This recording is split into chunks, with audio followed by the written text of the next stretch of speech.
What is up, Mentors Collective? So, as you know, I have a medical background. Went to medical school, did a year of training as a family medicine doctor. So, a large part of my passion still lies in performance optimization and biohacking, doing everything that I can to feed my body what it needs so that I can operate as 110% as a CEO. Because as an entrepreneur, we're competing against everybody else. So, we need to be at the sharpest energy level, the sharpest mental acuity that we can possibly operate at.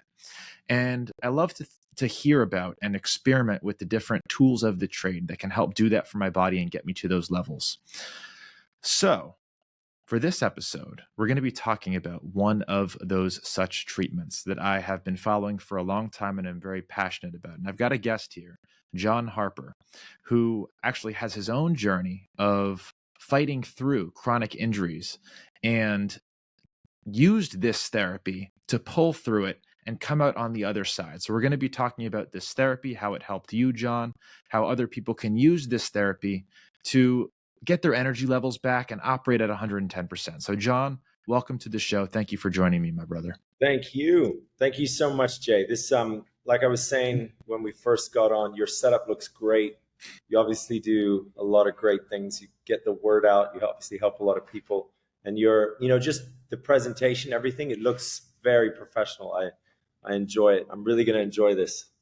I think I am too. I love talking medicine, talking performance optimization. So my co-founder is a great example of this. There's a lot of entrepreneurs that are dealing with either low energy, chronic pain, maybe a back injury, something that's distracting them from what really matters, which is living a full life, pursuing their interests. And a lot of people feel hopeless that there's nothing left to do. So John, tell me your story, man. Like, what did you go through before, and then how did you get to the other side? How did you figure things out?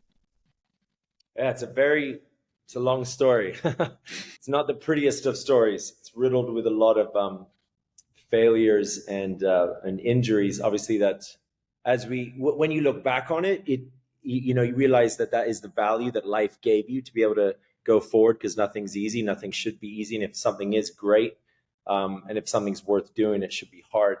But so I think, yeah, where it would all start. I was young, wanted to get into fitness. I was very, very skinny. Yeah, where it would all start was me as a very, very skinny person, somebody who grew up very. I wasn't very confident because I was a really skinny person. Wasn't strong, right? And I wanted to get strength. I wanted to feel confident. So I found sort of my happy place in the gym, because the gym is where you're building armor, right? Fast forward where I am right now, I've done bodybuilding, and something I identified with a lot of the bodybuilders that were my friends, my coaches, people that were my co-competitors. They all have like a teddy bear inside them. They're all little insecure teddy bears inside, and they use the muscle to build up their confidence. Anybody listening, you remember that, like, usually someone with a lot of muscle that's very, very strong, especially in bodybuilding. And I'm not saying this across the board, but at least what I've identified when I was competing with bodybuilding, they were all extremely insecure. And I was, and going back again to where I was as a skinny person, I was a very insecure person. I wanted to build muscle, build armor, to get confidence. And I liked the feedback that I got from training. You get really empowered, you get those endorphins going. So I wanted to share this out. I wanted to, train people to get strong. I was idolizing, Arnold and all the top OGs of bodybuilding. So I went into personal training, and then I was competing at the same time. I was very big into rugby, and then rugby was sort of the first game that I really took seriously. The first sport that I actually sort of really put my foot down. I had coaching. We had a full team. There was our squad was it was young and up and coming, but we wanted to sort of rip through the league, you could say. And I remember my very first tour that I went on, I busted my shoulder, Mm. and it was like a dislocation, sort of a little micro fracture on my shoulder. And I remember being absolutely devastated. Everything was obviously inflamed. It was very, very painful. Rushed to hospital. They put it back together, but I was out of joint for probably about four hours, a little bit, maybe a little less than 4 hours. So that kind of, meant obviously I wasn't going back on the field that day and for for the next few months. But I rehabbed it as best I could.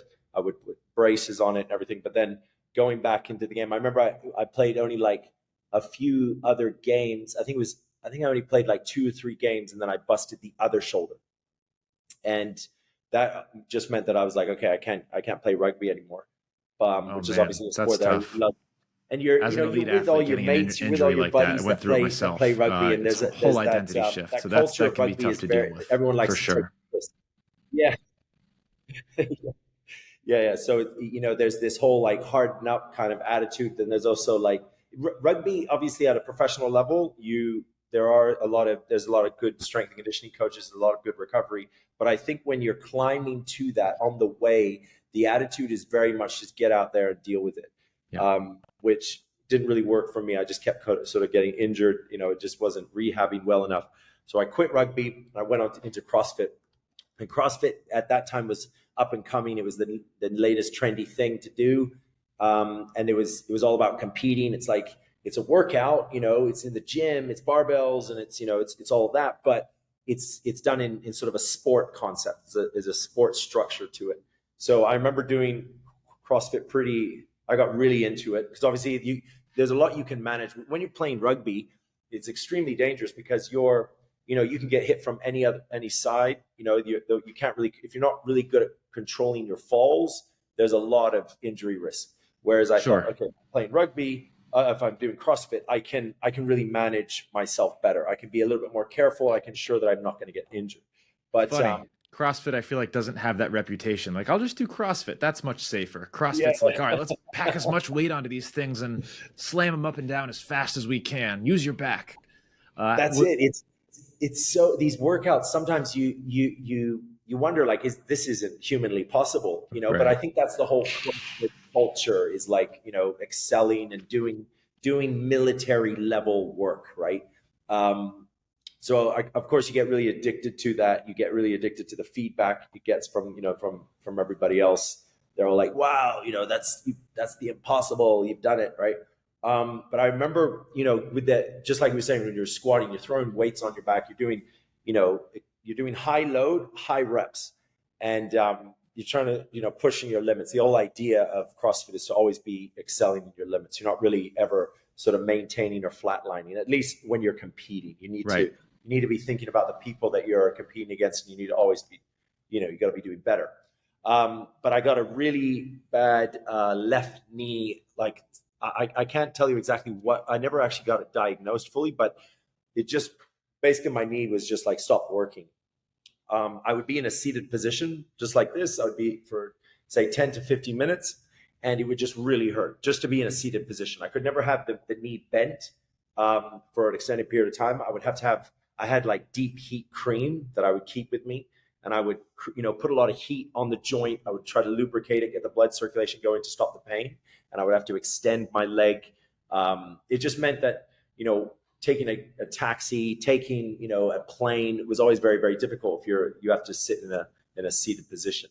But that Yeah. was probably out of all the injuries, that was the one that really broke me mentally and physically was that specific injury, just because you're so debilitated. You can't work out and excel in the gym, which means for me and my teddy bear self, I'm like, oh, that's my identity, right? That's who I am. That's how I need that I have to have always on point. If other things fail, that's the thing that always has to be, that can't fail, right? Yeah. Um, People take for granted their general health, like feeling good in the joints, being able to walk around unimpeded. I have a lot of friends growing up playing professional volleyball who would just beat down their knees, injury after injury, and it was the most important thing to them at the time because it's their whole identity as a professional volleyball player. But yes. now I talk to them, and we're all in our 30s, and their shoulders hurt, their knees hurt, they've got no cartilage left, and they say if they could go back, they would have stopped. Yeah. So how do you feel looking back on it? Those two shoulder injuries in rugby, the knee injury in CrossFit. I know it's Yeah. probably such a big part of your identity, but I mean, do you have a message to people who are going through CrossFit right now and maybe just experienced their first minor injury? Would you stop if you could? Yeah, everyone wants to be like that David Goggins, that stay hard, push through it kind of thing. Because this is a very empowering mentality Yeah. if you can kind of do it. But and there is a phase that you go through as a young athlete, right? You're very ambitious, you're very driven. You know, that there's that you know you're trying to sort of live up to your own expectations, plus expectations that others may put on you, but maybe you actually just put them on yourself, right? They're not actually So you're sort of trying to always outmatch yourself, but it's the recovery part always takes a back seat because you always need to excel, especially in that you're not as it's like train hard, not smart kind of phase that you go through. And coaching, what I would definitely tell myself is coaching is really important because coaches know how to empower you and give you the right motivation to make sure that you don't lose your drive, your ambition, that sense of like I can do this, which is important for any athlete who wants to be pro. But also they tell you that actually the recovery part is also part of that, right? And they gamify it in a way, or they package it in a way that you feel that you are like still a pro athlete by taking a step back, Yeah. by getting away from the gym and relaxing, and maybe going light, or maybe skipping a workout here or two, or focusing on some other aspect of your game or your physicality.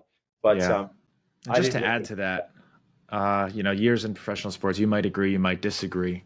Some coaches, especially when you get to those elite levels, will push you like a David Goggins. They're going to try and get the most out of you, and it's in their best interest for their stars to be on the field. But that might not necessarily be in the players or the athlete's long-term best interest. The coach isn't necessarily your doctor, isn't Yeah, necessarily your trainer, and doesn't really care, the pain level that you're in 10, 20 years from now. So take everything with a grain of salt and just know that you might be able to get through this game, that game, the next game, with a little bit of pain, but is it worth the long term? Just think about that. I'm not saying it is. I'm not saying it isn't. that's But right. I know a lot of people with a lot of regrets. That's right. Exactly that. Because sport, especially when you're aiming to achieve something really, really big, it's Yeah, there's a cost to it. You can't 100%. like do great things without great costs. You can't So, like John, you've got two shoulder injuries at this point. You've got a knee injury. a knee injury. So I left CrossFit and then I move on to boxing. And Mm, boxing, I kind of found a really happy place. That's kind of always been my and still is my biggest passion is boxing. So I went into amateurs. I was fighting. You need to get ring experience. You need to sort of test yourself out. You win. Like I remember winning my first fight and thinking like, this is it, heavyweight champion. Let's go. It's like that. When you play golf, you play it. Out of 18 holes, you'll shoot like maybe 3 good ones, and you think you're like that. Those shots keep you on in the round. I can You only know? imagine the rush that you get from knocking someone out in a boxing ring and everybody Yeah. going nuts. Like that is like Oh yeah. DJing for a hundred Oh, thousand people. Like just an unbelievable rush. I can only imagine. best. It's the So you best. went from safer to safer to safer sports. Good Yeah, yeah. decisions. And of course, boxing. Talk to me.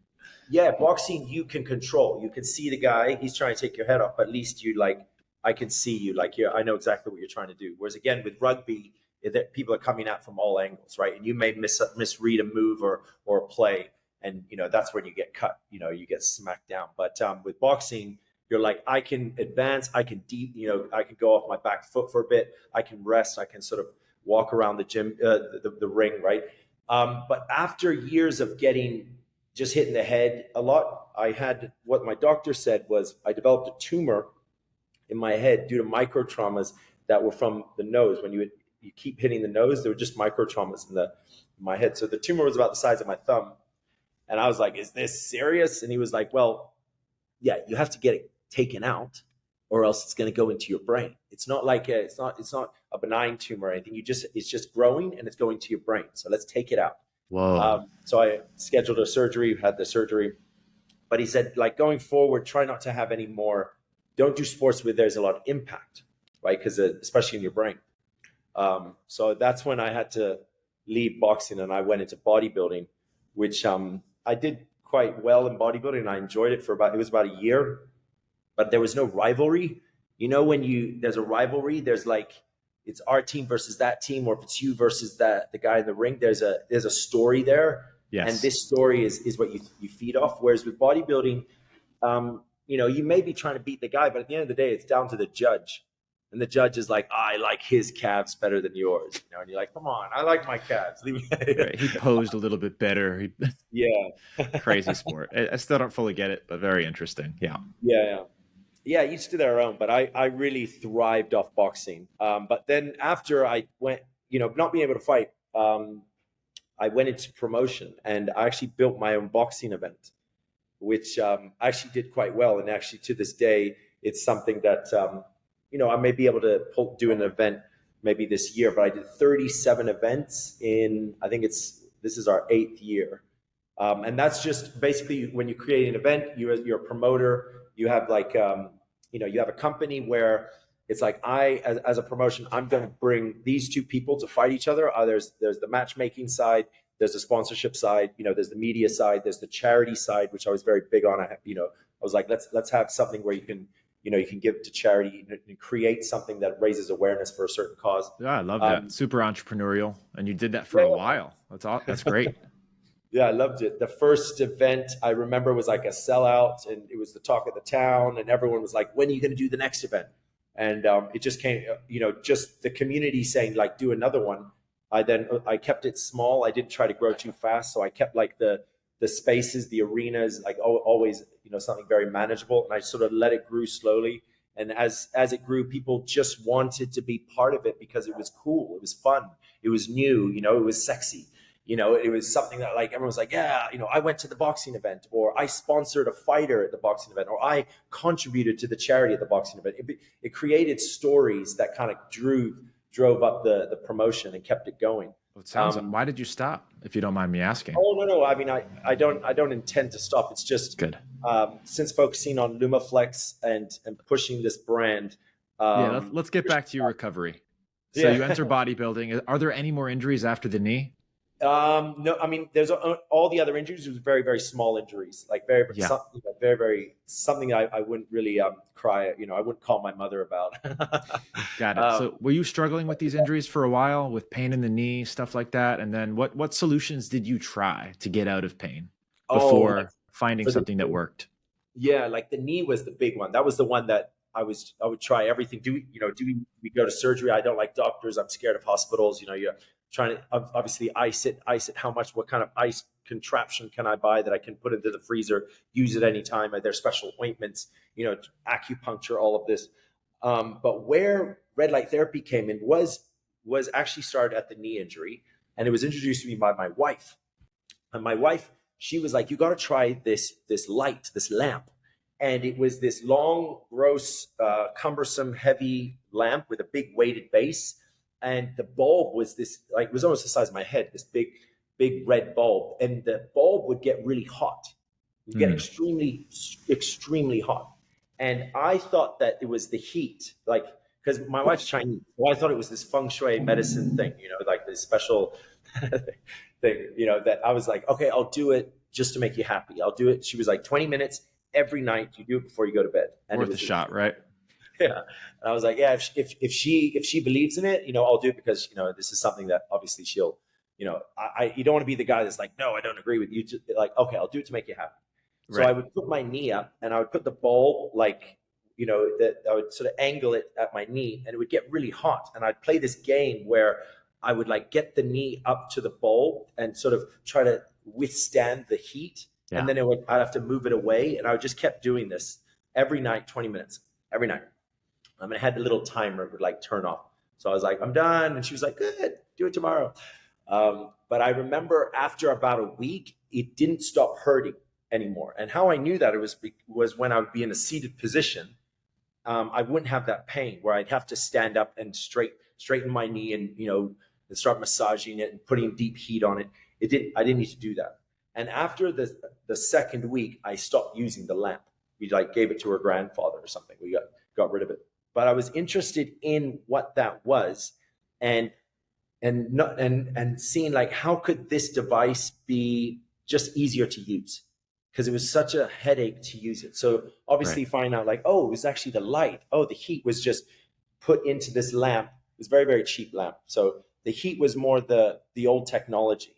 And the idea was, yeah, at that time, I think the heat gave the idea that was the healing thing. So people would use it. Whereas if it was just the bulb with the red light with no heat, people wouldn't trust it.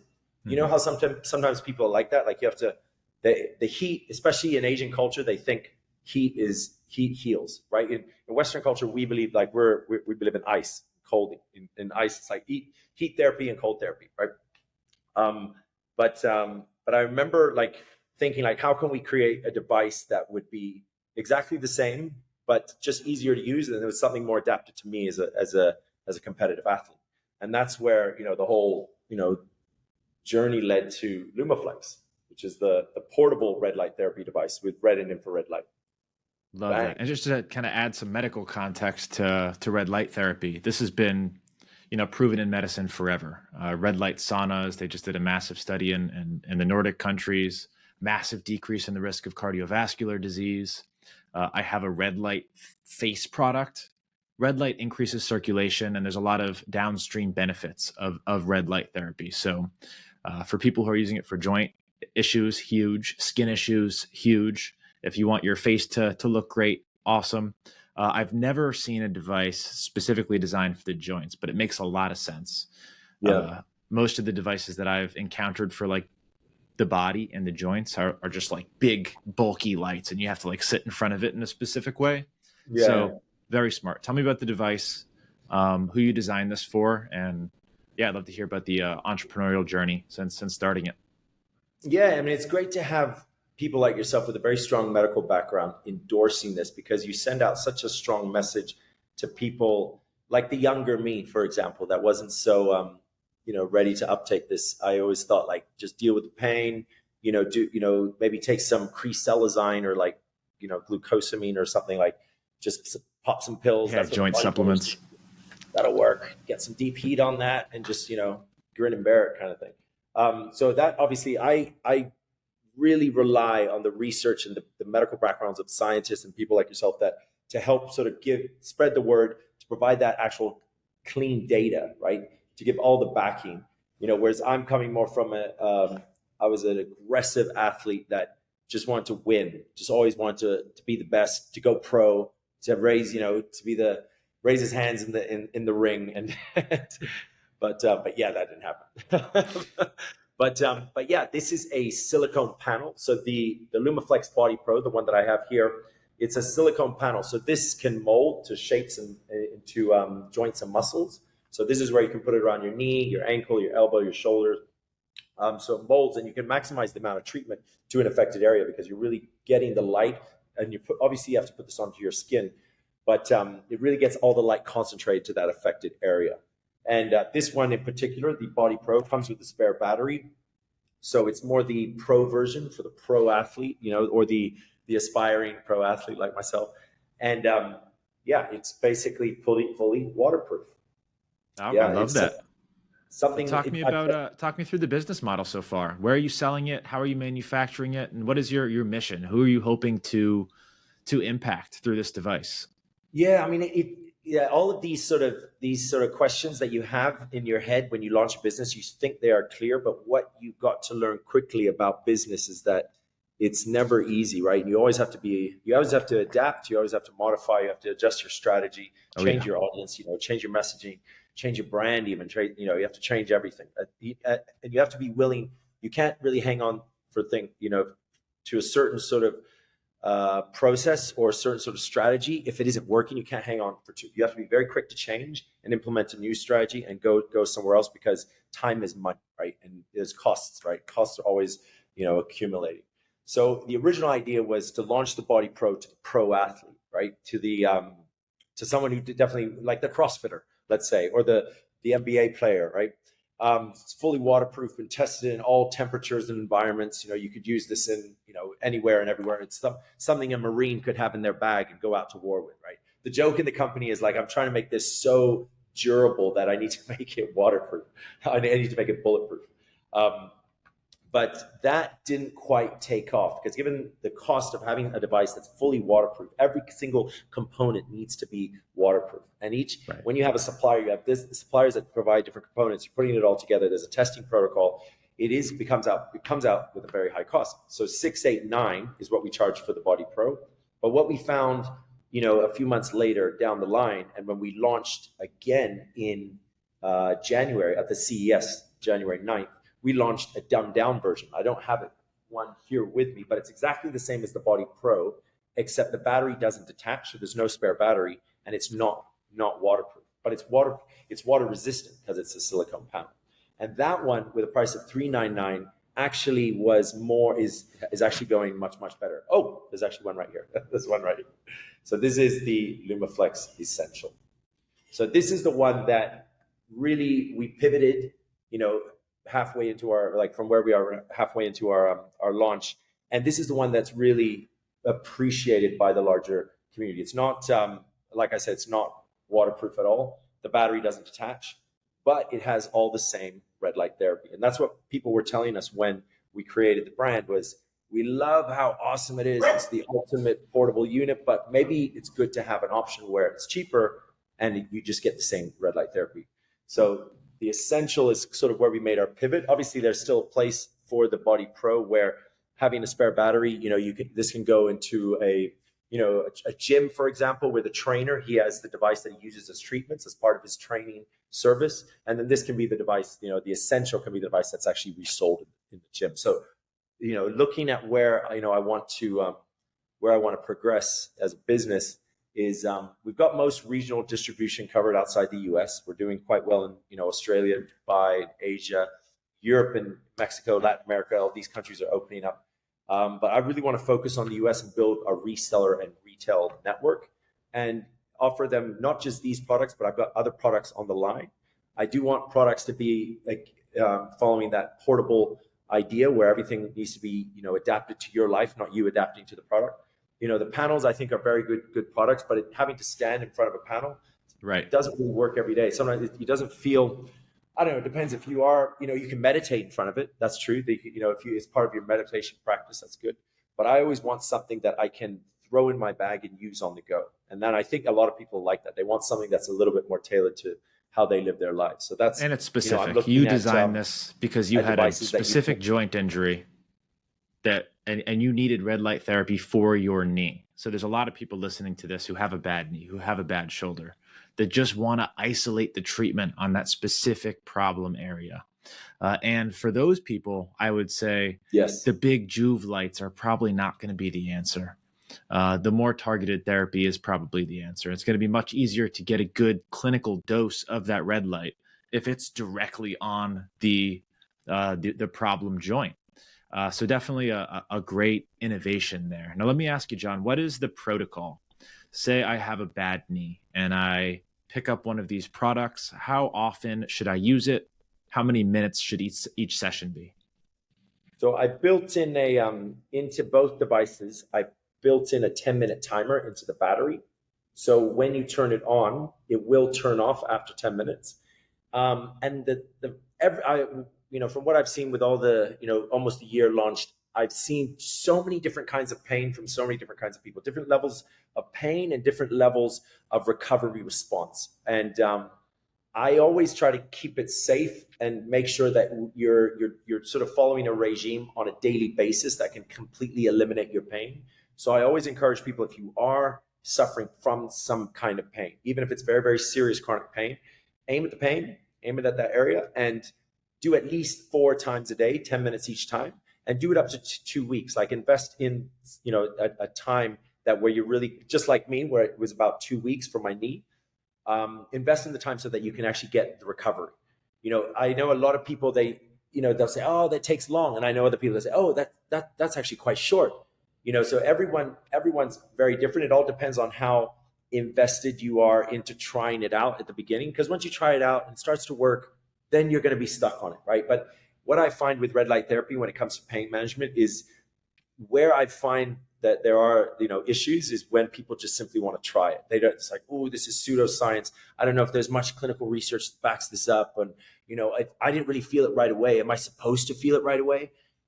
It's, like say if you were to massage an area that was painful, you feel it right away. It's a temporary pain relief, but you feel it right away. So you kind of are more drawn to that. And there's always this discussion of like, does it actually work? And so I always just say, well, if you should at least try it for 2 weeks, and then we can have a discussion again. Maybe give yourself a pain rating every day, 1 to 10. Where's your pain rating? Write it down. each day that goes on, maybe just keep an eye on where your pain rating is. Just, but it's everyone is so different. But I try to always say, like, if it is serious, 2 weeks, 4 times a day, 10 minutes a time, and let's have a talk after 2 weeks. Let's see how you do. I'll extend that out to 4 weeks, especially with red light therapy. I mean, the goal there is increasing circulation. So if you're trying to heal something, you're not going to feel the circulation increasing on a short term. Try it for a month and then let me know how you feel. But it's definitely a proven technology. I love how you designed it to isolate the joint. I think that's really helpful. And for those listening, if you're interested in picking one of these up and you have a bad knee, a bad shoulder, check the description, whether you're watching this on YouTube or listening to this on podcast. I'll link that down below. But John, where's the best place to follow, Lumaflex, follow you? Where can people get in touch? For me personally, John Graham Fitness on Instagram. I'm probably most active there because we have a lot of ambassadors and pro athletes that I communicate with there. You just message me at john@lumaflex.com or info@lumaflex.com. I'm sure I'll get forwarded the email. Always love to hear people. Any questions that you have, I love to just talk shop, like anyone who reaches out. It's always a good discussion. When you want to talk about clinical research, advice on other therapies. Sometimes I ask people, give me some advice. Like you yourself, given your medical background, I'm sure you have a wealth of information to share. Do please, when you found your latest and greatest trick in hack, do include me into that email list. I've got some good ones. Yes. Check out the medical YouTube channel. But John, it's been a blast having you on the show today. For those listening, go check out the description to learn more, to go message John, open up those conversations. And if you love kind of medical biohacking, performance optimization topics like this, let me know in the comments and I will do more of them. John, it's been a blast having you. We'll talk to you soon. Thank you so much.